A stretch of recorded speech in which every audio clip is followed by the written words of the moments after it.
Bonjour et merci de répondre au programme, au rendez-vous du forum de ce jour. L'actualité oblige, nous parlerons de l'Afrique, sommet Russie-Afrique. Traoré applaudi à Saint-Pétersbourg et Bazoum déchu à Niamey. Pour en parler aujourd'hui, deux invités sur ce plateau avec moi, Sogoyou Kegewe, vous êtes journaliste et ancien ambassadeur. Bonjour et bienvenue. Bonjour, notre confrère journaliste et bonjour surtout à nos téléspectateurs. Ah ouais, les téléspectateurs que j'espère sont nombreux à nous suivre actuellement.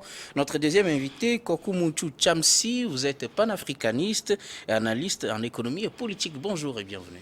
Oui, bonjour cher ami, bonjour à nos téléspectateurs. Nous sommes là pour encore réfléchir ensemble à comment va notre continent et on remercie tous ceux qui nous suivent chaque dimanche. C'est un honneur. Merci. Et la messe vient donc de commencer ici au plateau de New World. Nous allons parler, comme je le disais, de Traoré applaudi au sommet de Saint-Pétersbourg en Russie et Bazoum déchu à Niamey. L'actualité cette semaine a été marquée par ces deux événements majeurs, alors que le regard était tourné vers la Russie pour le démarrage du deuxième sommet Afrique-Russie à Saint-Pétersbourg le 27 et 28 juillet. Le Niger a retenu l'attention avec quelques heures plus tôt, avec finalement un coup d'État contre le président Bazoum. La garde présidentielle a démis le président Bazoum, un coup d'État dont nous parlerons et qui s'est invité aussi à ce sommet de l'Union Russie-Afrique. Alors, Kegewe, le sommet a retenu l'attention sur plusieurs points, mais aussi surtout avec les promesses de discours des chefs d'État. Parmi ces discours, celui du capitaine Ibrahim Traoré du Burkina Faso. Quelle a été votre réaction en écoutant ce discours du capitaine Ibrahim Traoré? Vous voyez, les grands hommes parlent toujours avec franchise. Ils parlent toujours avec honnêteté parce qu'ils parlent de ce que leur cœur sent. Ibrahim Traoré est jeune, il a la fougue de son âge, il a le patriotisme de Sankara, il a le patriotisme de tout le peuple burkinabé. C'est sur cette base qu'il a parlé pour, un mot que je trouve diplomatique, dénoncer certaines habitudes et certaines pratiques, même s'il y a un intrus là-bas qui se croyait obligé de répondre à son jeune frère. Traoré n'est pas ton jeune frère, parce que toi, tu es le porte-drapeau du colonialisme et Traoré est le porte-parole de ceux qui veulent libérer l'Afrique. Il n'avait pas le droit de répondre là-bas, chacun dit ce qu'il pense, ce qui le concerne, et non répondre, faire un dialogue entre chefs d'État. Les Africains sont comme ça, même à l'étranger, ils n'hésitent pas à se ridiculiser mutuellement. Est-ce que tu imagines des Asiatiques, des Américains en train de donner ce triste spectacle d'un ancien président mourant, sortant, en train de massacrer son peuple, en train d'embastiller les opposants en vue? Il va répondre à Traoré. Sur quelle base? Alors, Traoré, à ce sommet, s'est fait porte-parole d'une certaine génération. À quelle génération fait-il allusion selon vous, Chamsi? Oui, tout simplement à la nouvelle génération de jeunes Africains qui sont en train de monter au créneau. En fait, Traoré selon moi, il n'a rien dit d'extraordinaire parce qu'il n'a fait que dire la pure et la simple vérité. Qui aujourd'hui ne sait pas que nos chefs d'État dansent quand les impérialistes tirent les ficelles? Qui ne le sait pas? Qui ne sait pas aujourd'hui que les présidents africains s'en vont mendier partout dans le monde entier, de quoi, je ne sais même pas, détourner même, parce que quand ils s'en vont mendier les financements, c'est pour les détourner après. Et donc, Traoré n'a fait que dire une pure et simple vérité à la face du monde. Et c'est un jeune, comme l'a dit le doyen Kegewe, c'est un jeune, il parle direct, il est droit. Et il a hérité cela de notre cher Thomas Sankara, qui est parti trop tôt. Je pense qu'il s'est réincarné en ce jeune président qui ne fait que la fierté de la jeunesse africaine. Et donc, les propos tenus par ce dernier, moi, je me retrouve totalement dans ces propos. Je crois qu'il y a eu un travail quand même que les panafricanistes ont eu à faire pendant des années. Ce travail est déjà en train de payer. Parce qu'avant, il y a beaucoup qui avaient les yeux fermés, qui pensaient que les choses devraient être comme l'Occident le voudrait. Et donc, ce n'était pas possible de sortir des arcanes ou bien des voies tracées par l'Occident. Il faut faire tout comme l'Occident le veut. Sinon. Donc, il y a cette peur-là qui habitait beaucoup. Mais avec la prise de parole, les médias, avec la contribution de New World TV et tant d'autres, on a démontré à la face du monde que nous étions sur une mauvaise base. Et donc, il fallait réfléchir autrement. Et la jeunesse, aujourd'hui, réfléchit autrement. Donc, Traoré n'a fait que donner le ton. C'est déjà donné, hein, mais je crois que les bonnes choses attendent encore.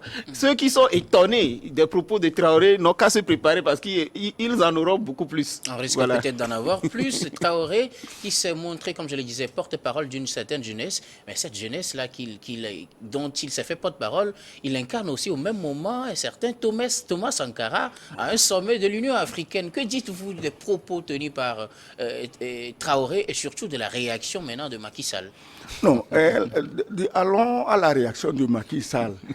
Quand Traoré parle de mendiant, Macky Sall réagit. Quelque part, il a raison, parce que c'est lui le mendiant en chef que les Européens ont envoyé mendier le blé chez les Russes. Pour que, dit-on, les Africains ne meurent pas de faim.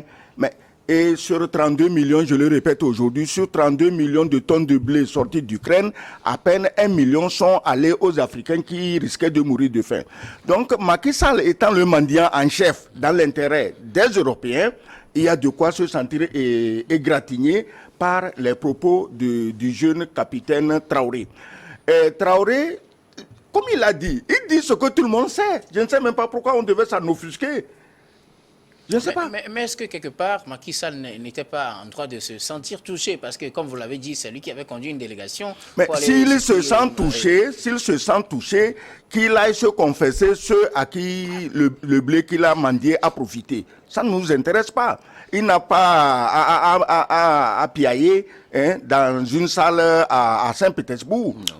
Il a mendié le blé, pas pour les Africains. Si c'était pour les Africains, nous tous on le défendrait. Donc, il se sent concerné en quoi? C'est vrai ou faux? Il a mendié le blé ou non? C'est vrai ou faux? Le blé a profité aux Occidentaux. C'est vrai ou faux? Macky Sall le sait. Il a quand même des conseillers qui connaissent les chiffres. Il devait plutôt faire son mea culpa, dire à Saint-Pétersbourg que mais si je savais, je ne serais pas allé mendier le blé chez Poutine. Parce que ce blé, il n'a pas profité à mes frères africains. C'est vrai ou faux? Finalement, le blé a été promis à 6 pays africains. Mais il a été promis, justement, si le blé de Macky Sall avait profité à ces pays, on n'en serait pas encore à leur promettre du blé gratuit. Le blé de Macky Sall n'est pas passé par là. Macky Sall doit faire son mea culpa. Et nous le prendrons au sérieux. On dira qu'au moins au départ, il était de bonne foi. Mais maintenant, il prouve qu'au départ, il n'était pas de bonne foi. Il savait que le blé ne viendrait jamais en Afrique, mais il est allé se livrer à des contorsions devant Poutine. C'est pas normal. Il ridiculise l'Afrique davantage. C'est pas normal. Ouais. Alors, oui, nous allons nous en tenir au ton. Avant de commencer, le capitaine présente ses excuses à ses aînés, qu'il sentait déjà qu'il serait peut-être blessé par ses propos. Et Macky Sall qui vient, qui parle à son jeune frère, à son cadet. Que dites-vous de ce jeu de ping-pong qu'ils nous ont offert à ce sommet? Bon, pour moi, Macky Sall s'est ridiculisé, comme le dit le doyen, parce qu'il n'avait pas à répondre d'abord à ça. Il pouvait s'abstenir. Parce qu'un président qui se respecte, c'est-à-dire avec ce qui s'est passé tout récemment, où il est allé commander réellement ce blé-là, pendant que tout... le thème, hein, oui. Non, et pourtant c'est le terme. Quel terme on va utiliser maintenant? Il est allé commander le blé. Comment se fait-il que l'Afrique, qui fait 36 millions, ou bien 30 millions, oui, de kilomètres carrés, qui s'en va commander la nourriture en Europe? Même, vous avez vu le capitaine Ibrahim Traoré, il a remercié la Russie tout en disant que prochainement, oui, qu'ils ne reviennent plus pour venir chercher encore de la nourriture, mais qu'ils reviennent en tant que des pays souverains qui s'autosuffisent alimentairement. Comment on peut dire qu'au XXIe siècle, c'est la Russie qui décide de donner telle quantité de blé à tel pays, telle quantité de blé à tel pays, telle quantité de blé à tel pays? Ça, c'est déjà humiliant pour notre continent. Et la jeunesse africaine, aujourd'hui, ne veut plus ça. Voilà pourquoi il y a beaucoup de propositions aujourd'hui pour réinventer le développement de l'Afrique. Parce que si nous voulons marcher, ne serait-ce que dans les voies tracées par l'Occident, nous ne serons jamais économiquement ni alimentairement autonomes. Nous serions toujours des larbins et à chaque fois qu'ils auront besoin de nous, ils vont nous faire danser. Imaginez aujourd'hui si l'Occident décide de bloquer l'arrivée du riz en Afrique, qu'est-ce qui va se passer? Puisque la majeure partie du riz que nous mangeons aujourd'hui vient de l'Asie, mais qui transite par la France et autres. Vous savez que le blé russe venait en Afrique avant, mais c'est la France qui achetait et nous revendait à 4 fois plus cher. Vous le saviez? Non. Et donc, quand la Russie décide d'offrir, ne serait-ce que du blé aux Africains, normalement, nous, Africains, on devrait se sentir un peu gênés parce que la Russie ne fait que 17 millions de kilomètres carrés. L'Afrique a plus de terres cultivables alors que la Russie est envahie par la glace. Comment la Russie va nous nourrir? Et donc, Ibrahim Traoré est dans une logique. Il a dit au prochain forum que ce soit des pays autonomes sur le plan alimentaire qui viennent. Et Macky Sall, qui vient de faire, je ne sais pas, 12 ans, il est en train de boucler la 12e année de son mandat, il doit se sentir vraiment honteux de n'avoir pas pu faire quelque chose de concret. Quand je vois souvent nos chefs d'État faire leur bilan, montrer quelques routes qu'ils ont eu à construire en 10, 12, 13, 15 ans, quelques immeubles, on pense que le développement, c'est ça. Non, le développement, c'est pas ça. Le développement, c'est de donner à la population la capacité de vivre décemment. C'est de donner à la population la capacité d'être autonome.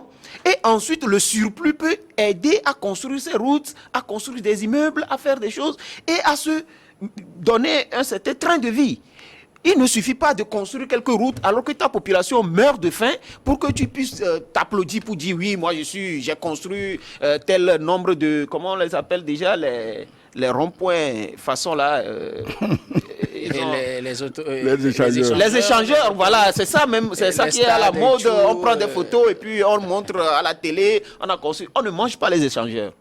Voilà. Donc, oui, on mange la nourriture. ils sont quand même nécessaires. Ils sont quand même nécessaires, les échangeurs. Ton développement selon lesquels il faut que l'agriculture nous autosuffise et dégage des surplus pour mieux construire. Je suis tout à fait d'accord. Mais en attendant, les échangeurs, les routes sont importants parce que sans ça, l'agriculture elle-même devient compliquée. Parce qu'il faut... il faut dégager, il faut vendre, transporter. Distribuer. Donc, moi, je crois que, bon, c'est vrai, mais c'est comme ça, mais les routes sont nécessaires. Écoutez bien. Le fait que les Africains dépendent encore sur le plan agricole de l'étranger, c'est voulu, c'est organisé. Ça, on le sait. On vous a dit de produire le café, le cacao. Combien de Togolais boivent le café le matin? Mon papa a produit du cacao toute sa vie. Il n'a jamais mangé du chocolat. Mais il produisait son manioc, son maïs qu'il mangeait. Donc on nous a orientés. C'est à nous maintenant de nous ressaisir. Voilà. On n'est pas obligé. Aujourd'hui, il y a des produits agricoles qui rapportent plus d'argent que le café et le cacao. Donc c'est à nous de nous réorienter. Et quand nous regardons autour de nous, je crois que dans beaucoup de pays, des efforts sérieux et sincères ont été engagés pour que l'agriculture prenne une autre tournure. Ok, on n'est pas là pour ça. On revient à notre jeune et brillant capitaine. J'ai vu, depuis hier, je lis sur des réseaux des gens qui s'amusent à le vilipender, à le ridiculiser. Mais naturellement, comme je le dis toujours, ceux qui sont habitués à vivre grassement aux dépens des Africains, ils n'aiment pas entendre des gens comme ça qui risquent de réveiller les Africains. Donc, ceux-là, je leur reconnais leur souci de défendre leurs intérêts parce que Traoré défend les intérêts du peuple burkinabé et partant de tous les peuples esclaves de l'Afrique de l'Ouest francophone. Alors, que dire de ces propos, surtout de Traoré, jusqu'à ce qu'on ne revienne au prochain sommet? Il faudrait qu'on atteigne une certaine autosuffisance alimentaire, oui, mais surtout pour les pays qui ne connaissent pas la guerre. Est-ce une tacle aux autres pays? Oui, mais il ne tacle personne, il dit la vérité toujours, il décrit la situation. Écoutez, la Russie donne le blé, d'accord, mais comme disent les Chinois, il vaut mieux apprendre à quelqu'un à pêcher plutôt que de lui donner du poisson. La Russie donne du blé, Donc, elle nous donne le poisson, mais en même temps, la Russie donne les engrais. Elle nous apprend à pêcher. Mais les engrais sont bloqués pour ne pas arriver en Afrique. C'est-à-dire qu'il y a des forces externes qui vont manœuvrer au maximum de leur capacité pour que les engrais n'arrivent jamais en Afrique, pour que les Africains soient toujours mendiants de la nourriture des autres pays. Même si le mot mendiant ne plaît pas à des gens, c'est la vérité. Donc, vous allez voir, c'est depuis les engrais russes sont déjà dans les occidentaux où ils sont bloqués. Parce qu'on a dit qu'on va donner ça aux nègres. Mais eux, ils sont habitués à saigner les nègres. Ils sont habitués à les traiter comme des vaches hollandaises. Et voilà que quelqu'un veut leur donner cadeau pour qu'ils sortent de leur anémie qu'ils ont infligé à nos peuples, à nos populations depuis plus de 60 ans des singeries qu'on appelle indépendance. Donc, ils vont tout faire pour bloquer ces engrais, histoire de dire, ah, les Russes vous ont promis, vous n'avez rien eu. Mais je suis sûr que Macron, et je dis Macron, que Dieu me garde, que Poutine ait des volontés comme celle de Traoré, comment on l'appelle, Assimi Goïta, et bientôt, du général Tiani, des volontés comme ça vont faire que vaille les engrais arriveront et nous irons au champ. Et la prochaine fois qu'on retournera à Saint-Pétersbourg, à Sochi ou ailleurs en Russie, on ira avec des cadeaux alimentaires pour Poutine et pour son peuple. Nous, les Africains que nous sommes, mais nous pouvons vendre beaucoup de nourriture en Russie, ne serait-ce que les fruits tropicaux. Ça fait au moins 150 millions de citoyens russes qui mangeraient bien nos bananes, nos oranges, nos mangues, tous les fruits. Aujourd'hui, c'est les Brésiliens qui en tirent le plus profit. Donc, les Africains doivent produire leur blé pour le prochain sommet Russie-Afrique, mais ils doivent arriver aussi avec leurs fruits parce que c'est des mangues des oranges. Avec des mangues des oranges pour donner au peuple russe qui n'en produit pas du fait de son climat. Voilà. Ouais, j'aimerais rebondir un tout petit peu sur la question en disant que déjà en 2010, la Russie dépendait fortement du blé français. Ouais. Et en 2014, les sanctions de l'Union européenne et de l'OTAN et tout les ont amenés, après avoir occupé la Crimée, les ont amenés à se ressaisir et à se relancer. Et aujourd'hui, ils sont exportateurs, ils sont pratiquement, je crois, c'est la première puissance exportatrice de blé au monde. Et après, c'est l'Ukraine qui suit. Et donc, je pense que si il y a la volonté politique, on peut faire quelque chose en Afrique. Et c'est ce que Ibrahim Traoré est en train de dire. Aujourd'hui, c'est vrai que les Occidentaux veulent nous maintenir dans cette dépendance à vie d'eux. Parce que moi, je dis souvent que nos pays en Afrique sont comme des enclos. Des enclos pour l'Occident où ils viennent déverser les produits gâtés. Vous voyez, les habits gâtés chez eux, là, qu'on appelle friperie, c'est chez nous, ils déversent. Les véhicules qui ont des dizaines d'années, des vingtaines d'années, qui ne sont plus utilisables, qui dégagent trop de gaz toxiques, on nous les envoie dans nos ports et tout. Et donc, pour eux, nous sommes un dépotoir. Mais s'il y a la volonté politique avec cette jeunesse qui sait ce qu'elle cherche, je crois qu'on va remonter la pente. Et rapidement, les gens auront des vertiges. Donc, il y a des puissances qui sont en train de manœuvrer effectivement dans l'ombre pour que ça n'arrive pas. Mais nul ne peut cacher le soleil avec sa main. L'heure de l'Afrique est en train de sonner. Beaucoup pensent que c'est l'heure de la Chine et de la Russie. Mais moi, je vois derrière l'heure de l'Afrique. Mais il faut que les Africains eux-mêmes se ressaisissent. Sinon, ils vont être victimes de leur heure. Parce que d'autres viennent déjà commencer par investir chez nous. Donc, il y a cette question d'investissement aussi qui est à voir. Et il y a le travail qui est à faire. La Russie va nous importer effectivement les engrais. Mais que faisons-nous de nos phosphates en Afrique? Le Togo a du phosphate. Que faisons-nous? Pourquoi ne pas installer nous-mêmes des industries de transformation de nos phosphates? Il y a le Maroc qui est aussi un grand pays exportateur plutôt de phosphate. Pourquoi n'installons-nous pas des unités de transformation en phosphate chez nous? Qu'attendons-nous? souvent j'entends parler des questions de financement, mais il y a d'autres alternatives pour financer aujourd'hui de grands projets. On en parlera si le besoin se fait sentir. Mais aujourd'hui, moi je dis bravo à Ibrahim Traoré parce qu'il a su dire à la face du monde ce que nous, la jeunesse, nous pensons bas. Et tant pis pour notre ami, comment on l'appelle, Macky Sall, qui se sent morveux, se mouche. Il s'est senti vraiment morveux, il s'est mouché. Et on lui souhaite quand même bon vent parce que son heure même a sonné. Et on pense qu'il doit laisser la jeunesse qui est en train de monter faire son travail. Il n'a qu'à laisser notre jeune confrère Sanko accéder librement à la magistrature suprême du Sénégal pour faire le travail pour lequel il a été appelé. Pourquoi il veut empêcher ce dernier à développer le Sénégal? Du coup, c'est un appel également à lui, s'il nous écoute, ou bien si un de ses amis nous écoute, qu'on lui dise que la jeunesse africaine est derrière Ousmane Sanko, elle est tout droit, elle est très forte, et que Ousmane Sanko, c'est notre Sankara du Sénégal, et nous le soutenons comme ça se doit.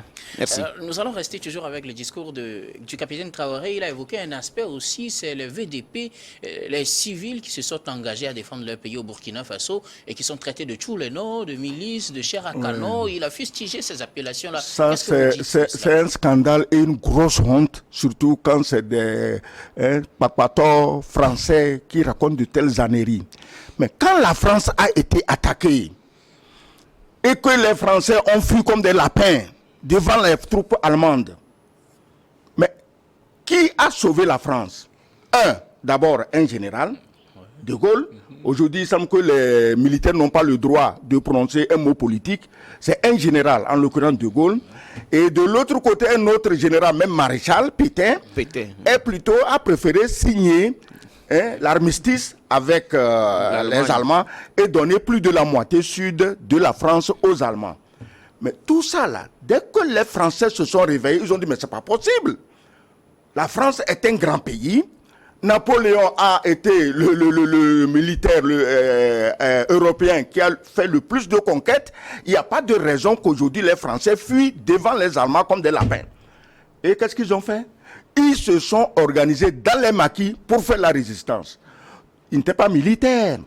C'est des civils, c'est des bouchers, c'est des menuisiers, des mécaniciens, des fermiers. Ils se sont organisés pour combattre les Allemands, quand on parle souvent des maquis du Vercors et de tant d'autres maquis restés célèbres.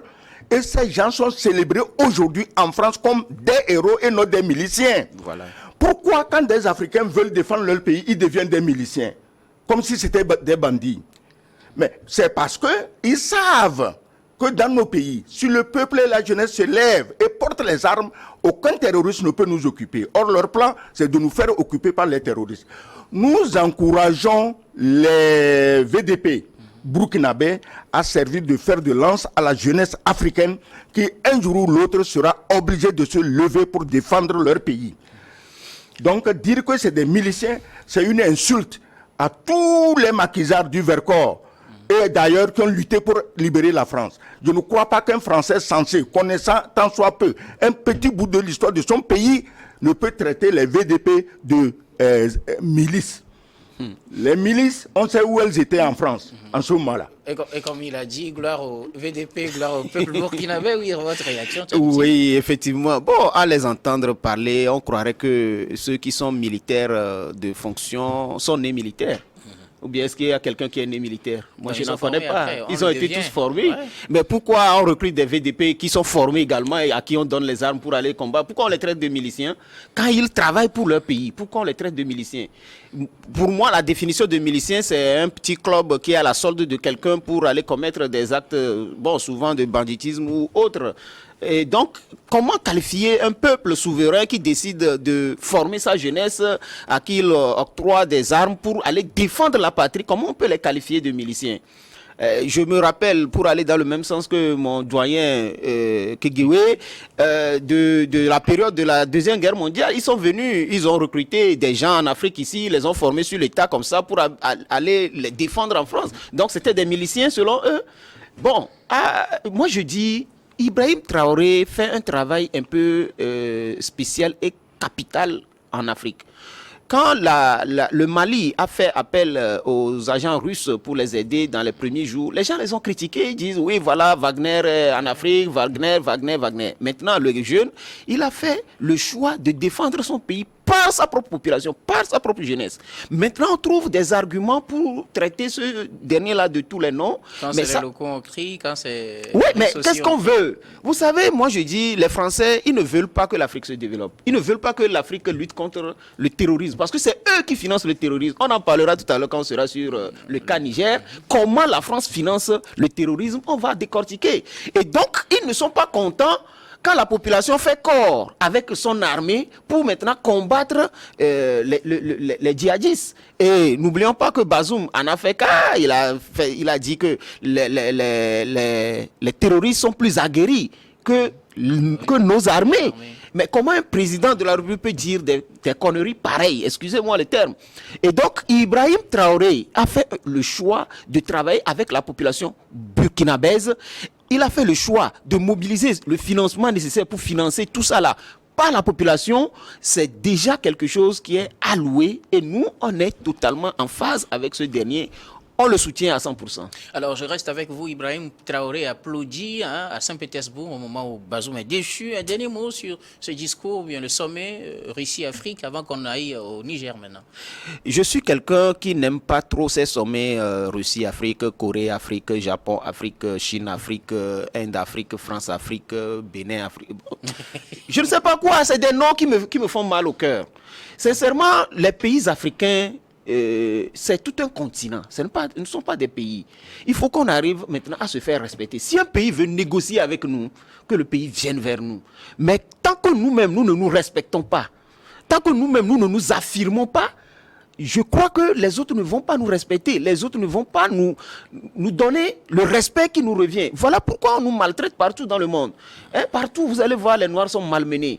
Donc, moi, personnellement, ces sommets-là, je ne les goûte pas trop, quoique ça peut apporter quand même des résultats positifs, comme c'est le cas avec la Russie. Mais j'appelle plutôt nos chefs de l'État, les chefs d'État de nos pays, à travailler, à faire en sorte que nos pays aussi se hissent à un niveau un peu plus élevé et respectable, afin que les autres, quand ils veulent travailler avec nous, que ce soit eux qui viennent vers nous, qui viennent organiser les choses chez nous ici et non nous inviter à chaque fois. Parce que si vous suivez d'autres présidents de ce sommet comme le président Ambalo et le président Sassou Nguesso, ils ont eu tous les problèmes au monde pour pouvoir aller en Russie. Les avions étaient bloqués à des niveaux à cause des histoires d'assurance et ceci et cela. Et donc, ils n'ont pas honte de dire des choses comme ça sur des chaînes internationales. Moi, j'invite les Africains à commencer par travailler sérieusement parce que nous avons besoin de mettre en place des industries, nous avons besoin de mettre en place des systèmes de production très très rentables pour nous hisser à un niveau très élevé afin que nous puissions être respectés par les autres et non être toujours traînés partout comme des brindilles dans l'eau. Voilà. Les sommets Afrique machin, Afrique ceci, Afrique cela, Afrique chouette, Afrique Turquie, Afrique Russie, Afrique Japon, Afrique Chine, Afrique Corée. Mais ça vient d'où? C'est la France qui fait sommet France-Afrique. Les autres ne font qu'imiter ces mauvais exemples dégradants pour les Noirs. C'est la France qui a appris ça aux autres. Que les chefs d'État africains, tu peux les appeler, ils vont courir comme les moutons, et puis tu vas leur donner des ordres, toi, si, toi, ça, toi, mon industriel, tel doit construire telle route chez toi, toi, ceci, telle mine doit être exploitée par tel autre oligarque. C'est la France qui a appris ça aux Chinois, aux Japonais, aux Turcs, aux Coréens et aux Russes. Malheureusement, c'est que le format du Afrique-Russie, c'est pas d'infantiliser les Africains, mais c'est de les traiter comme des humains et de leur parler comme on parle à des humains. Tu as vu, arriver à Saint-Pétersbourg, tout chef d'État avait droit à son escorte, son motard, sa voiture. Mais dans d'autres pays, on les entasse dans un bus comme des écoliers. Et c'est seulement aux Africains qu'on fait ça. Tu ne peux pas faire ça à des présidents asiatiques ou latino-américains. C'est pas possible. Donc, les gens ont vu ce que la France font et ils ont dit, bon, nous on va faire la même chose, mais on va améliorer ça pour s'attirer la faveur des Africains.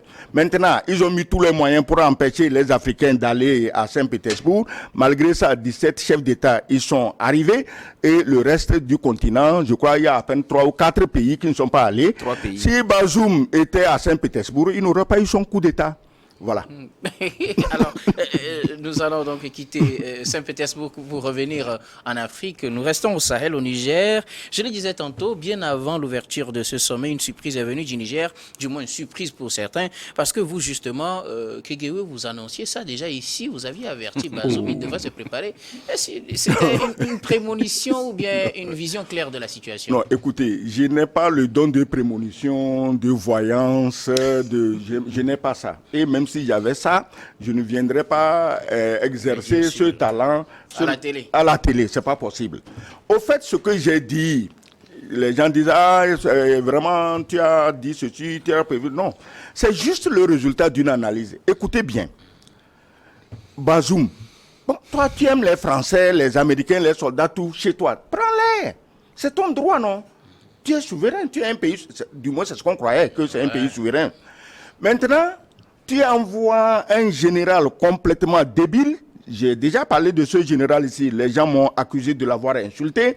Tu l'envoies dire aux Maliens et aux Burkinabés qu'ils ont commis une erreur de chasser les armées occidentales et que ils vont voir. Ils seront voilà. Ils seront écrasés. Bazoum, si ton général dit ça et si tu n'es pas d'accord, rappelle-le à l'ordre. Ça ne suffit pas. Tu te lèves toi-même, tu t'installes, chef de l'État. Tu dis, ah, les mercenaires sont mieux armés, mieux aguerris que nos armées. Mais ce n'est pas possible. Cette seule insulte vis-à-vis de l'armée nigérienne méritait un coup d'État. Je ne sais même pas pourquoi on l'a laissé traîner jusqu'à aujourd'hui. Toi, la France, il fallait lui dire, mon ami, nous on marche sur les œufs ici, il ne faut pas nous compliquer la vie. La France, tu n'as pas dit ça, tu as applaudi. Toi, Bazoum, tu envoies ton général, et pas des moindres, chef d'état-major de l'armée des armées du Niger. Il s'appelle quoi? Modi. Oui. Tu l'envoies rencontrer ton collègue du Mali. Et il revient. Le lendemain, un général français, je ne sais pas si ce général même est plus gradé que Modi, atterrit à Niamey avec l'ordre de Macron de débarquer le général Modi et tu le débarques. Mais donc, je dis aux Français, quand un pays vous soutient, évitez de ridiculiser son président. Cette histoire du général Modi était une façon de ridiculiser Bazoum et de dire aux Nigériens que vous n'avez pas de président. Chez nous, c'est à Paris, à l'Élysée, que tout se décide. Ces frustrations accumulées devraient conduire à un coup d'État. C'est après ces analyses que j'avais dit ce que j'ai dit. Sinon, je ne connais même pas le Niger. Comment je peux arriver à une telle conclusion? Et ça n'a pas raté. Un chef de... Tu imagines Poutine disant aujourd'hui, ah non, les Ukrainiens sont mieux armés que nous, donc bon, on ne sait même pas qu'est-ce qu'on fait. Au fait, ce serait une façon de dire à l'armée du Niger, rendez-vous au désiderata de la France. Quand Bazoum dit que comment on appelle ça, les terroristes sont mieux armés, mais je crois que il y a quelque chose, c'est un message qui nous a passé, on n'a pas compris. Il ne parlait pas des terroristes qui se promènent dans la savane. Il parlait des gens que le Mali a chassés et qu'il a gardés chez lui. Ils ne sont pas des terroristes, ce sont les forces européennes. Appelle-le comme tu veux, mais chacun a son terroriste. Ah d'accord. Chacun a son terroriste. Je dis, c'est d'eux que Bazoum parlait. En disant, ils sont mieux armés, ils sont plus aguerris. Bon, d'accord, ils sont sur place, les militaires ont pris le pouvoir. Bon, selon les menaces, on va jeter des armées contre eux. À l'heure où nous parlons... laisse-moi finir mon idée. À l'heure où nous parlons, les chefs d'État de la CEDEAO sont là-bas pour réciter l'évangile selon Macron. Bon, d'accord. Et le plus grave, c'est qu'ils ont fait venir quelqu'un, en l'occurrence le président tchadien, qui n'a jamais été démocratiquement élu, sauf par le sang de son papa qu'on a tué en direct devant lui. Et il vient parce qu'on sait que les Tchadiens sont des soldats aguerris. On veut les mettre dans le coup pour aller attaquer les Nigériens. Un seul message aux Tchadiens. Ne mettez pas votre doigt dans cette forfaiture parce qu'après le Niger, tous les pays environnants seront attaqués. La France et l'OTAN ont besoin de vos pétroles, de vos uraniums et ne croyez pas que vous allez échapper à leur appétit vorace. Alors, ça, c'est votre première introduction sur les sujets du Niger. On sent que ça va chauffer. Je viens à vous, Chassim. Que dites-vous, Chamsi, excusez-moi. Que dites-vous de ce coup d'État au Niger? Surprise pour vous ou bien on pouvait s'y attendre? On s'y attendait depuis. Vous voyez, il y a beaucoup de personnes qui ne savent plus à quelle ère nous sommes. Les choses ont changé en Afrique. Mais beaucoup continuent de penser qu'ils étaient encore dans l'Antiquité. Vous voyez, il y a eu un moment de cela, c'est la France qui faisait des coups d'État en Afrique. La France appuyait sur un bouton et puis tel général qui a été formé à Saint-Cyr se levait et puis faisait son coup d'État pour servir la France. Et c'est ainsi que beaucoup de nos vaillants patriotes sont morts. Des dirigeants patriotes sont morts comme ça. Mais aujourd'hui, les données ont changé. L'information circule à grande vitesse. Les événements vont très rapidement à l'autre bout du monde. Et tout le monde sait aujourd'hui ce qui se passe. Le doyen a expliqué beaucoup de choses tout à l'heure, dont je vais revenir sur un principal. C'est quand Bazoum dit que les terroristes sont plus aguerris que l'armée nigérienne. Moi, je dis ça comme ça. Alors, qu'est-ce que ça veut dire? Ça veut dire qu'ils ont accès aux armes les plus sophistiquées, ils ont accès à tous les financements possibles et ils ont la liberté de mouvement. Alors, qui sont ceux qui fabriquent les armes les plus sophistiquées au monde? Qui sont ceux qui ont les plus gros financements au monde? Qui sont ceux qui ont cette liberté de survoler nos pays comme ils veulent, quand ils veulent, autant de fois qu'ils veulent? Il n'y a qu'un seul nom, c'est la France et ses alliés. Ils ont des drones, ils ont tout pour sillonner le désert à tout moment. Ils ont en temps réel la position de n'importe qui. Alors, le Mali a dû s'équiper des missiles pour pouvoir dissuader la France de continuer à survoler son pays. Et donc, ces terroristes-là sont informés, guidés, nourris, financés, équipés, blanchis. Par qui? Par la France. Vous savez, il y a un général nigérien qui parlait la dernière fois, qui disait que comment un président de la République peut donner l'ordre de libérer des terroristes qu'eux, ils ont eu à arrêter et enfermer. Et il se lève un bon matin et dit libérez-les. Et vous êtes obligé de les libérer parce que c'est le chef de l'État qui l'a dit. Mais il ne fait que libérer ses collègues. Et donc, cela veut dire que Bazoum est au courant de ce que représente le terrorisme au Sahel. Lui et ses amis, ses alliés qui veulent déstabiliser l'Afrique. Mais vous savez ce qui me plaît dans toute cette histoire? C'est que quand ton heure a sonné, c'est que l'heure a sonné. Tout ce que le diable fait pour te nuire se retourne contre lui. Vous savez, cette histoire de terrorisme a été inventée par les Occidentaux. Pour faire quoi? Pour encore maintenir l'Afrique dans le noir, pour l'enfoncer un peu plus. Mais voyez comment cette histoire-là se retourne aujourd'hui contre eux. Grâce au terrorisme, nos États sont en train de se libérer. Beaucoup de personnes sont en train d'ouvrir les yeux. Les Assimi Goïta, c'est au cours de la guerre qu'ils ont compris que, mais voilà, ceux-là qu'on applaudissait, mais ce sont en fait nos ennemis, les vrais. Parce qu'avant, ils se cachaient derrière les magouilles. Vous voyez un peu, si on veut rentrer un peu plus dans l'histoire, vous allez voir que la France passe par Areva pour financer à grande échelle le terrorisme au Sahel. Nous allons en revenir tout à l'heure, mais j'aimerais dire que moi j'applaudis avec mes deux mains, mes deux pieds à la fois, le coup d'État au Niger. Je salue les compatriotes nigériens qui ont pris, et vous voyez même, l'audace est venue de la garde présidentielle.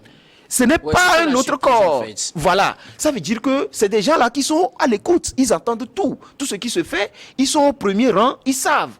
Ils ont été offusqués jusqu'à un degré où ils ne peuvent plus supporter ce gars qui se targue d'être je ne sais quoi et qui insulte n'importe qui. Donc, aujourd'hui, on doit applaudir le coup d'État au Niger et on soutient à 100% les militaires qui ont pris le pouvoir, mais on les met également en garde. Il ne faut pas qu'ils oublient le Mali et le Burkina. s'ils font des faux pas, il y aura un coup d'État rectificatif. Voilà. Alors, que dites-vous? C'est la garde du président Bazoum qui lui fait un coup. La même garde qui avait déjoué des coups quelques mois plus tôt ou des années plus tôt, bien avant même son investiture. C'est la même garde qui lui fait un coup. Que doit-on y comprendre? C'est la preuve qu'il y en a marre. Parce que la garde a compris que les terroristes dont parle Bazoum, c'est ses amis français et leurs supplétifs dans le pays. La garde a compris ça.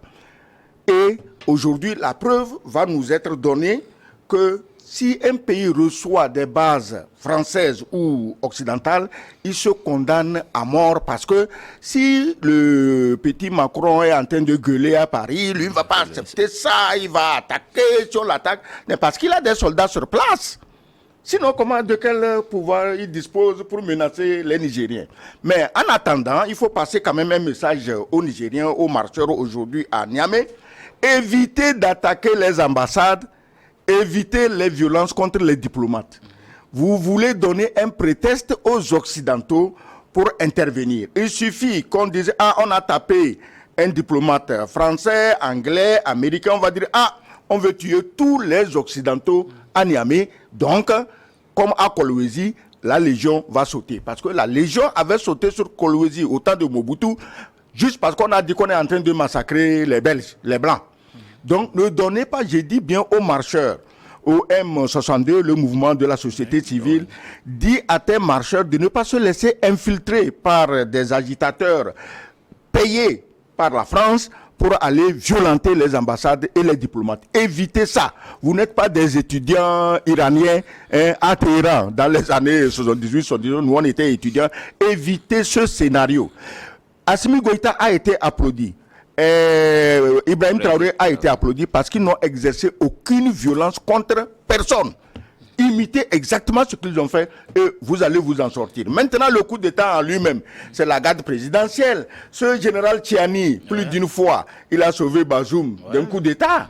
Si aujourd'hui il se lève, c'est qu'il y en a marre parce qu'il voit que c'est la plaque tournante du terrorisme contre tous les pays de l'Afrique de l'Ouest, c'est le Niger. Aujourd'hui, l'acte de Tchiani libère pas seulement le Niger, ça libère le Mali, le Burkina, le Togo, le Bénin. Regardez bien une carte et vous allez voir comment les terroristes ont fait du Niger leur épicentre et de là ils rayonnent pour venir massacrer nos armées. Donc Tchiani est un héros non seulement pour le Niger, mais tous les pays qui souffraient du terrorisme que Bazoum et ses alliés encourageaient à partir du territoire nigérien pour envahir les pays voisins. Alors, nous allons marquer bientôt la pause. Nous rappelons aux chers téléspectateurs qui peuvent réagir dans la deuxième partie de cette émission et ce sera sur notre numéro le plus 200 indicatif 96 46 10 31 plus 228 96 46 10 31. Nous allons marquer la pause puis on vous reprend pour la suite de cette émission.